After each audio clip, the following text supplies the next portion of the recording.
Bonjour à tous et bienvenue sur le podcast Cardano français. J'espère que vous allez bien et que votre semaine s'est terminée en beauté et que votre week-end également se passe très très bien. Alors, la nouvelle du moment, Cardano est redevenu sexy. Tout le monde est en train de justement pas tout le monde. Beaucoup de YouTubers commencent à reparler de Cardano, à se dire est-ce que ça va aller à 5 dollars, 6 dollars et ainsi de suite. Tout le monde recommence à justement resuivre l'actualité par rapport à Cardano, mais il y a encore pas mal de gens qui pensent que Cardano c'est encore du vaporware, que c'est encore un ghost chain et tout ça. Donc, c'est très drôle de voir les différents débats sur crypto Twitter. Mais évidemment, pour nous, eh bien, on sait que Cardano, évidemment, a toujours été un projet qui valait la peine pour lequel ça valait la peine d'être investi et évidemment de suivre la communauté et de suivre les différentes activités. Donc, pour nous, ça ne fait pas de différence. On n'est pas ébloui par ce qui se passe et la réaction par rapport au prix de Cardano, mais beaucoup de personnes commencent justement à se remettre à niveau dans le projet Cardano. Et ça, encore une fois, c'est très le fun à voir. Et comme je le disais, dans ma dernière vidéo, eh bien, ça fait plaisir d'avoir un peu de reconnaissance après toutes ces années, justement, où il a fallu justement manger pas mal de baffes, là, pas mal de coups des autres communautés. Et là, justement, on voit la façon dont Charles Skinton réagit justement à la situation. Et on dirait qu'il l'avait vu venir, mais ça, évidemment, je vais en parler un petit peu plus en détail dans la vidéo. Mais donc, on voit que justement Cardano est revenu en neuvième position et a creusé pas mal l'écart avec la dixième position avec Tron. Et également, on se rapproche évidemment de la huitième position. Et si on devait justement, on l'a déjà flippé USDC. Mais si on devait le flipper de manière vraiment significative, ça donnerait vraiment une bonne leçon à ceux qui s'occupent de USDC, Jérémy Lair et quelque chose comme ça, là, dans le fond, pour démontrer que Cardano, justement, c'est une blockchain qui arrive à flipper USDC alors que eux ne veulent pas faire de développement sur la blockchain Cardano, ne veulent pas avoir de stablecoin sur la blockchain Cardano. Donc, ce serait une bonne leçon, justement, à donner à cette équipe-là. Mais tout ça, je vais en parler dans la vidéo. Donc, si vous aimez toujours le contenu de mes vidéos, n'oubliez pas de smasher bien fort le bouton like, abonnez-vous à la chaîne YouTube et partagez cet épisode avec le plus de monde possible. Je ne garantis pas que la vidéo va être courte parce qu'il y a beaucoup de contenu dans lequel je veux passer. Et ce sera pas, malheureusement, ce sera pas du contenu qui va être bien ordonné, là, surtout lorsque je vais parler des nouvelles de Cardano. Je vais passer parfois du coq à l'âne et tout ça, donc je m'en excuse d'avance. Mais évidemment, comme vous le voyez, là, Bitcoin est proche des 100 000 dollars. Cardano a dépassé le 1 dollar et il reste stable au niveau du 1 dollar. Donc ça, c'est vraiment exceptionnel. C'est un des plus gros gagnants dans les 7 derniers jours dans le top 10, dépassant Solana de très loin et même XRP. Donc, évidemment, là, c'est le temps de festoyer et d'être content par rapport à tout ça parce que ça va continuer évidemment là, mais là dans les prochaines vidéos, je vais en parler un petit peu aujourd'hui là, mais dans les prochaines vidéos là, je vais vous parler exactement pour vous rappeler que c'est pas le temps justement d'écouter les blablas et d'écouter les autres personnes parce que là le bull market est officiellement reparti pour tout le monde. Nous on sait que le bull run a commencé déjà début 2023. Mais pour beaucoup de monde, là, ils viennent de se réveiller et ils viennent de se rendre compte que là, on est dans un vrai bull run, là. Donc, c'est pas le temps de se faire, d'écouter les gens, puis d'écouter ceux qui n'y connaissent rien et tout ça. Il faut que vous restiez concentrés, il faut que vous restiez dans votre stratégie. Ça va être quelque chose d'important dont je vais discuter dans des prochaines vidéos. Alors, rapidement, au niveau du chart, on voit Bitcoin repartir à la hausse et arriver proche de 100 000. On n'a pas encore atteint les 100 000 dollars, mais ici, j'ai le reçu de ce que je vous parle depuis longtemps, de vous dire que on a un cup and handle. Le cup and handle, ça fait en sorte que ça va monter et quand ça a breaké, ça a monté et vous le voyez, je l'ai dessiné, vous irez voir mes vidéos précédentes et tout ça, évidemment, c'était évident. Alors, je suis content que ça ait fonctionné de la manière dont je l'avais pensé. Et encore une fois, justement, pour ceux qui ont pu trader ce chart-là, eh bien, profitez justement euh, de ces bénéfices-là. Et lorsque ça va monter à 100 000, eh bien là, ça va monter encore de plus en plus haut et ça va devenir extrêmement fou. Alors, par rapport à ça, justement, rapidement, oui, c'est ça. Les États-Unis veulent vendre de l'or pour acheter du Bitcoin. Les États-Unis sont encore plus fous, encore plus crazy que ce que j'avais imaginé parce que là, c'est ça. Donc, vendre de l'or pour acheter du Bitcoin, c'est leur stratégie pour justement avoir justement leur réserve en Bitcoin et tout ça. Et c'est une bonne idée. Seulement, ce que j'ai entendu, c'est que la meilleure chose, ce serait justement de imprimer de l'argent qui ne vaut rien pour acheter du Bitcoin qui vaut quelque chose. Donc ça, ce serait une stratégie encore meilleure. La problématique, bien entendu, c'est que quand on imprime de l'argent, eh bien, justement, on appauvrit pas la communauté, mais la population. Seulement dans ce cas-là, on ne les appauvrirait pas vraiment. Pourquoi? Parce qu'évidemment, on achèterait du Bitcoin qui garantirait, dans le fond, pas garantirait, là, mais qui fera en sorte de donner plus de valeur, justement, à l'économie et ainsi de suite. Donc, ce devrait être beaucoup plus gagnant que de vendre de l'or, qui est quand même une bonne réserve de valeur. Autant imprimer de l'argent, acheter du Bitcoin, ça permet d'avoir une meilleure économie, d'avoir une économie plus forte, et ainsi de suite, et ainsi de suite. Et donc, à ce moment-là, ce serait plus bénéfique. Mais dans le fond, les Américains commencent à être vraiment fous, vraiment fous.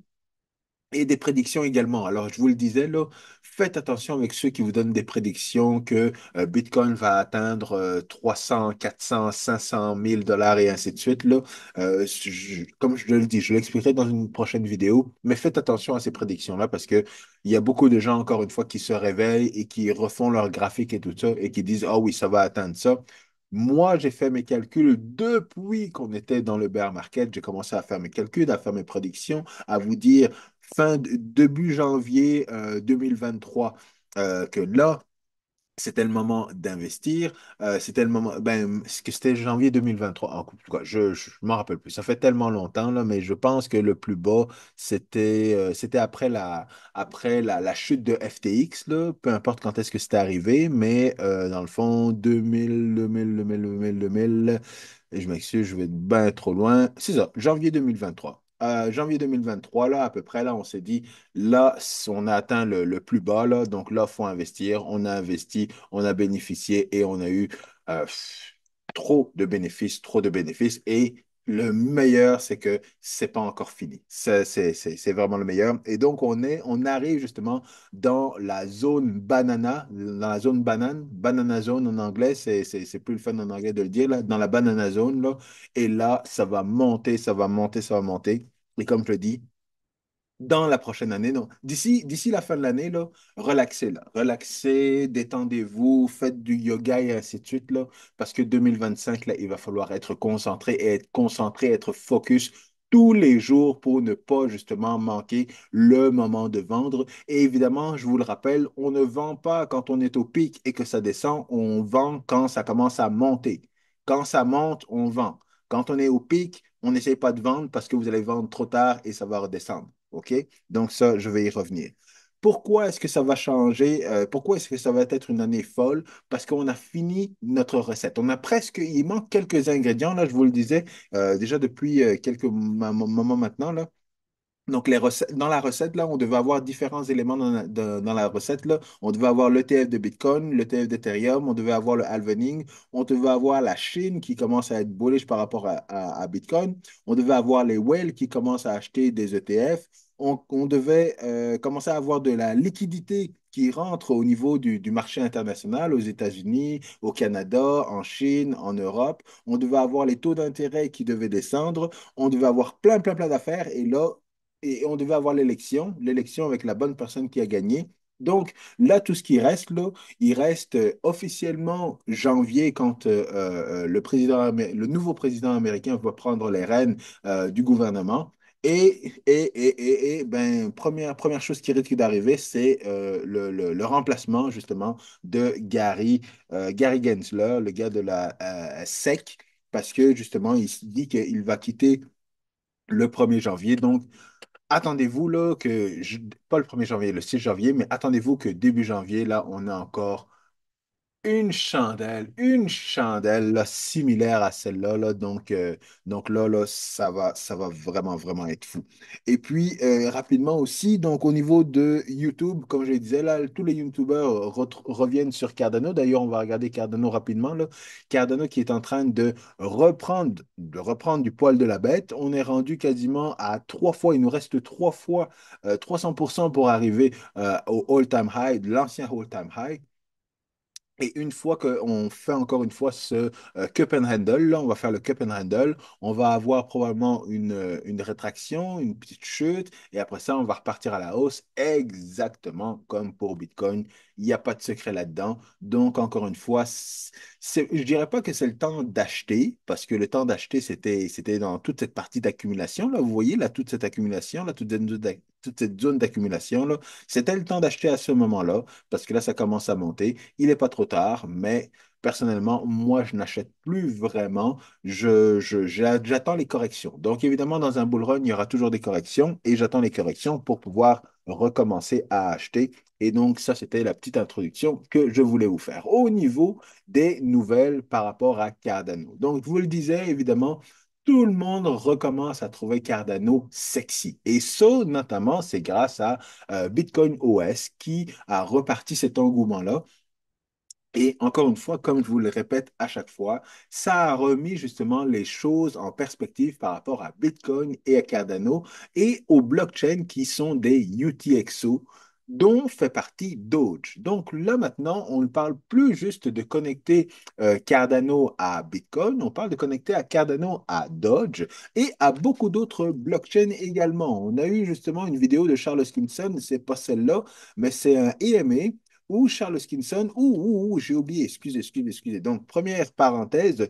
Donc, notre ami ici, Ali, qui dit que Cardano va se rendre à 6 dollars en 2025, probablement juillet ou septembre 2025. Alors, comme je vous le montrais ici, et je pense que j'ai déjà fait ma vidéo par rapport à mes prédictions par rapport à Cardano, donc, comme vous le voyez là, lorsqu'on fait un cup and handle, je vous le montre rapidement là, le cup and handle, il n'y a pas de secret. Donc, à partir du moment où on a le cup, handle, et lorsqu'on a le breakout, eh bien, le target, c'est justement la même distance que à partir que le cup and handle se forme jusqu'au plus bas, on a le même target juste ici. Et on va le voir là, pour certaines personnes, c'est difficile d'avoir ce genre de target-là au niveau de Cardano. Ce sera dans les images que je vais vous montrer bientôt. Mais le premier target, dans le fond, si on voit ici, là, on a le cup and handle qui va se faire.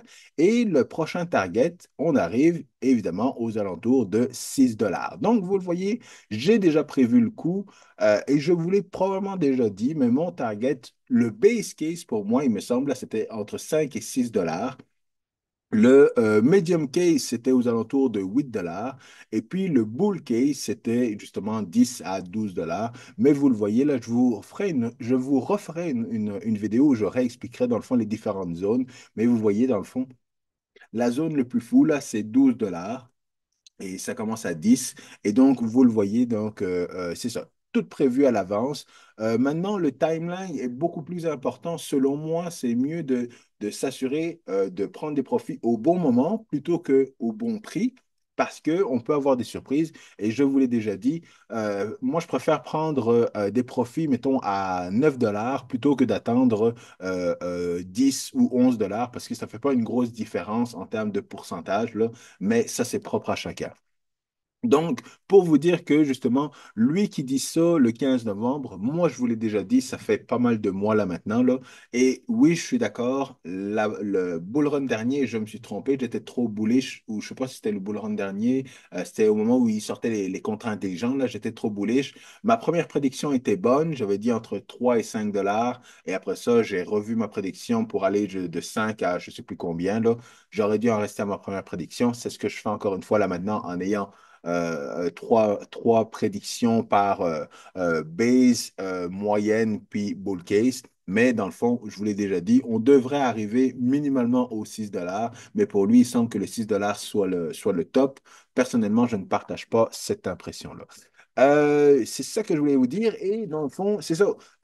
Charles Hoskinson a été dans les médias, il a fait son AMA et c'était quand même quelque chose de très, très, très cool parce que justement, dans le AMA, il a parlé évidemment de gouvernance. Alors, je le répète encore une fois, la gouvernance, c'est pas ce qu'il y a de plus sexy, mais ce qu'il y a de plus important justement dans la gouvernance qui arrive justement avec la Constitution et ainsi de suite. C'est surtout de savoir combien de budget on va avoir au niveau de Cardano pour l'année prochaine. Je pense que le budget est par année. Donc, combien on va avoir de budget pour l'évolution, pour l'entretien, pour le marketing de la blockchain Cardano, surtout justement en 2025. C'est quelque chose de très important à voir parce que c'est là qu'il va falloir faire beaucoup de marketing et tout ça. Et Charles Hoskinson sait déjà quel target il va viser dans le fond surtout au niveau du marketing, surtout au niveau du développement, pour avoir des produits commerciaux qui vont être intéressants, qui vont être qui vont attirer justement beaucoup de liquidités. Normalement, de la blockchain Cardano, la blockchain Solana, voyons, la blockchain Cardano, la blockchain XRP et la blockchain Dogecoin.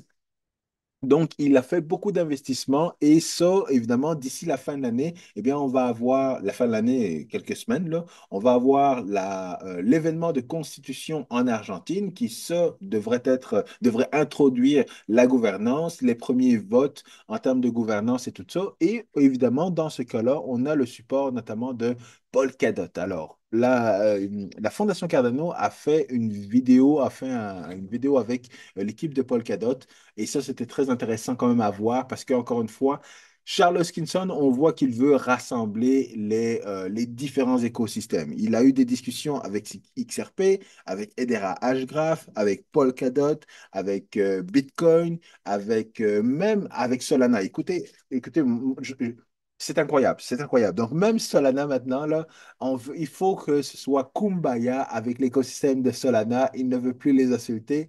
Il veut être cool avec eux. Il veut même peut-être assister à une conférence de Solana l'année prochaine, puis avoir un kiosque là et les inviter à... Oh my God, j'en reviens pas à ce que je suis en train de dire là. Donc, Charles Kitson pense même à inviter, dans le fond, Solana au prochain Cardano Summit ou au prochain événement, je pense plus à Las Vegas, là, pour que l'équipe de Solana ou la blockchain Solana, des représentants de la blockchain Solana, ait un kiosque justement à l'un des événements de Cardano. C'est vraiment incroyable, c'est vraiment incroyable. Mais tout ça pour dire que dans le fond, qu'il veut rassembler les différents écosystèmes parce que c'est le message évidemment qu'il va donner aux différents politiciens qui vont faire leur législation. Et il a même nommé, genre, dans le fond, un bon représentant qui pourrait justement bien représenter l'écosystème de la blockchain au proche des politiciens. Ce serait le CEO, dans le fond, de Coinbase, Armstrong, là, j'ai oublié son prénom. Mais dans le fond, il dit que ce serait une bonne personne parce qu'évidemment, Coinbase a été a donné beaucoup d'argent notamment à M. Trump. Ils sont très engagés à Washington et ainsi de suite. Et justement, Armstrong, là, dans le fond, le CEO de Coinbase, est une personne qui parle très, très bien justement de l'écosystème. Et je pense que Charles Hoskinson est en bon contact justement avec lui. Donc, il veut. Donc ça, tu sais, dans ma dernière vidéo, justement, je montrais Charles Hoskinson qui était en lien avec beaucoup de personnalités de l'administration Trump. Et encore une fois, on voit que beaucoup d'écosystèmes veulent se rapprocher de Cardano justement pour pouvoir, parce qu'ils savent que Charles Hoskinson va parler, il va pousser l'écosystème de l'avant et pas juste Cardano, pas juste Bitcoin, pas juste les blockchains qui sont des UTXO. Donc ça, évidemment, c'est très, très, très cool et très, très, très encourageant. Et c'est ce qui fait en sorte que justement, tous les YouTubers maintenant commencent à se dire, ah, est-ce que Cardano va atteindre 5 dollars, 6 dollars, 7 dollars et ainsi de suite, et ainsi de suite. Cardano est redevenu sexy et ça, c'était vraiment cool à voir. Alors, au niveau de Bitcoin OS, Charles aussi a mentionné justement que ce que Bitcoin OS est en train de faire, il voudrait justement le vérifier de manière académique. Donc, s'assurer dans le fond que la technologie ou le mécanisme qu'ils veulent mettre en place pour connecter Cardano à Bitcoin, avec les contrats intelligents et justement au niveau des transactions, de s'assurer qu'il n'y a pas de faille de sécurité et d'analyser rigoureusement, académiquement, justement, cette interopérabilité entre les deux écosystèmes. Et c'est important de le faire parce que s'ils sont capables de prouver d'une certaine manière académiquement que tout est sécuritaire de ce côté-là, eh bien, on peut répliquer ce modèle-là avec différentes blockchains. Donc, ça, c'est quelque chose d'autre d'important. Alors, on voit que justement, voyons, Edo et Bitcoin et les ETF, dans le fond, sont de nouveau d'actualité. Et je vous l'ai dit, je pense que c'était il y a 2 étés maintenant, je vous l'ai dit. Donc, le premier, ça allait être l'ETF de Bitcoin. Par la suite, l'ETF d'Ethereum. Et par la suite, on allait commencer à voir des différents d'autres ETF, notamment l'ETF de Solana et probablement même l'ETF de Cardano, parce que il ne faut pas se voiler la face. Les institutions financières sont en train d'accumuler différentes cryptos pour soit offrir des ETF spécifiques à la blockchain ou alors offrir un basket, un ensemble, un ETF qui représente l'ensemble des cryptos dans les 10 premiers, par exemple, ou dans les 50 premiers, ou peu importe, là. Mais dans le fond, ils sont en train d'accumuler ces différentes cryptos-là. C'est pour ça que justement, je vous le disais, début janvier 2023, là, écoutez, là, il faut accumuler le plus possible, le plus que vous pouvez. Et encore une fois, c'est pas si grave que ça parce que mon timeline, encore une fois, pour prendre ma retraite, c'est 2030. Donc, si jamais ce cycle-là qui arrive bientôt à sa fin, il nous reste juste une année, même pas, là, moins d'une année pour arriver à la fin de ce cycle, même si vous ne vendez pas ou vous subissez le crash, eh bien, la stratégie, je vais vous la donner plus tard en 2025, là, mais la stratégie pour 2030, je vais vous la donner pour accumuler le maximum de Bitcoin, Cardano, et les autres cryptos qui sont des vrais blockchains qui ont un vrai avenir là, pour 2030. Ça va être la stratégie que je vais vous partager. Plus tard, en 2025, et comme je vous le disais là, tout le monde commence à acheter du Bitcoin, tout le monde, tout le monde. Sauf que, la chance que j'ai, c'est que je sais que vous qui regardez cette vidéo, vous ne serez pas comme la majorité des gens dans l'industrie de la crypto et de ceux qui ne sont pas encore investis dans la crypto, parce que au niveau des États-Unis, c'est Thanksgiving la semaine prochaine. Bientôt, ce sera également Noël puis Nouvel An pour pas mal tout le monde qui célèbre ces fêtes-là. Et vous allez voir que quand Bitcoin sera à 100 000 là, toute votre famille, tous vos amis vont être là en train de vouloir acheter. Mais nous, ça c'est nous ici là qui nous, à 20 000 Bitcoin ou à 30 centimes Cardano, étions en train d'acheter. Et puis, on est peinard en train de relaxer. Donc voilà, encore une fois, là, ce que je vous dis là, c'est que il ne faut pas que vous soyez justement eux, il faut que vous soyez, comme je vous le disais là, il y a différents types d'investisseurs. Il y a les vrais investisseurs long terme, il y a les traders, il y a les spéculateurs, il y a les gamblers, et les gamblers, c'est ceux qui vont arriver justement à 100 000 Bitcoin. Les spéculateurs sont déjà là, c'est ceux qui achètent les ETF et ainsi de suite, là. Les traders, c'est ceux qui font pas d'argent ou ouais, ceux qui font pas d'argent. Les investisseurs, c'est nous, ceux qui faisons de l'argent, qui accumulons, qui stakons et que nos cryptos sont toujours disponibles même quand on les stake. Alors, qu'est-ce que Charles... Oui, Charles Hoskinson a aussi parlé de Midnight. Alors, Midnight qui va arriver probablement pas d'ici la fin de l'année. Ouais, probablement début 2025. Et ce qui va être bien dans Midnight, c'est que ça va être complémentaire à ce que Bitcoin OS est en train de faire parce que ça va amener justement le côté privé au niveau de l'écosystème DeFi de toutes les blockchains. C'est pour ça que Charles Skinton est en discussion avec les différentes communautés, là, XRP et ainsi de suite, là, pour pouvoir justement avoir des connexions entre Cardano, Midnight et les différents écosystèmes pour avoir le côté privé au niveau de la blockchain et avoir évidemment le côté public de chacune des blockchains. Donc, évidemment, tous ces éléments-là du côté privé sont importants dans beaucoup de use cases, dans le use case financier, dans le use case de la santé, dans le use case de l'identité, et ainsi de suite. Donc, tous ces éléments-là sont très, très importants, autant au niveau des contrats intelligents qui vont pouvoir s'exécuter et dont le contrat intelligent va avoir une partie privée, une partie publique, parce que ça, c'est quelque chose qu'on connaît déjà depuis très, très, très longtemps dans l'écosystème de Cardano. Et ça, justement, ça va arriver avec Midnight. Donc, imaginez bien avoir du DeFi sur la blockchain Bitcoin via les contrats intelligents de Cardano. Et si jamais justement des entreprises veulent faire quelque chose de plus privé en termes de finances et ainsi de suite, eh bien, ils peuvent utiliser Midnight pour interagir avec Bitcoin. Donc ça, encore une fois, ça va être massif pour la blockchain Cardano. Quoi d'autre, quoi d'autre, quoi d'autre? Partner chain, oui, oui, oui, oui. Donc, j'ai mon ami ici, ben non, ça, c'est ce que je voulais vous montrer justement là au niveau de certaines personnes là, qui vont vous dire Bitcoin va monter à lui, bon, il dit combien là? Lui, sa prédiction au niveau de Bitcoin, je pense que, ouais, vous voyez, bon, lui, 2026, là, c'est aux alentours de 800 000 dollars.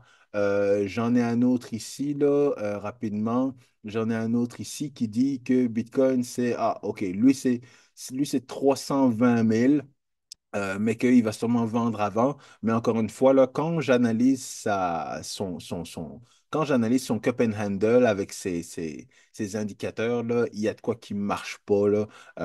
Donc, encore une fois, faites attention à toutes ces personnes-là qui vont commencer à sortir des projections de prix là, qui vont avoir analysé en quelques minutes, là. Faites vraiment attention à ça. Restez focus. Gardez justement vos prédictions. Et même encore là, au pire, ne me faites pas confiance. Si vous vous dites, OK, je pense pas que ça va arriver à 12, mais à partir de 6, je vends, ben, vendez à 6, puis assurez dans le fond les gains que vous allez avoir fait parce que euh, on, on, on travaille fort depuis 2023 et même certains, moi-même inclus, là, 2017, voire même d'autres avant ça. Donc, encore une fois, faites attention, restez focus. Et c'est facile de parler avec les gens qui te disent, ah, tu devrais faire ci, tu devrais faire ça, tu devrais... Et j'ai ce genre de conversation-là quasiment à journée longue là, ce dernier temps. Là, et monsieur et madame tout le monde n'est même pas encore revenu en crypto. Là. Donc, je vous le dis, faites vraiment attention à ça.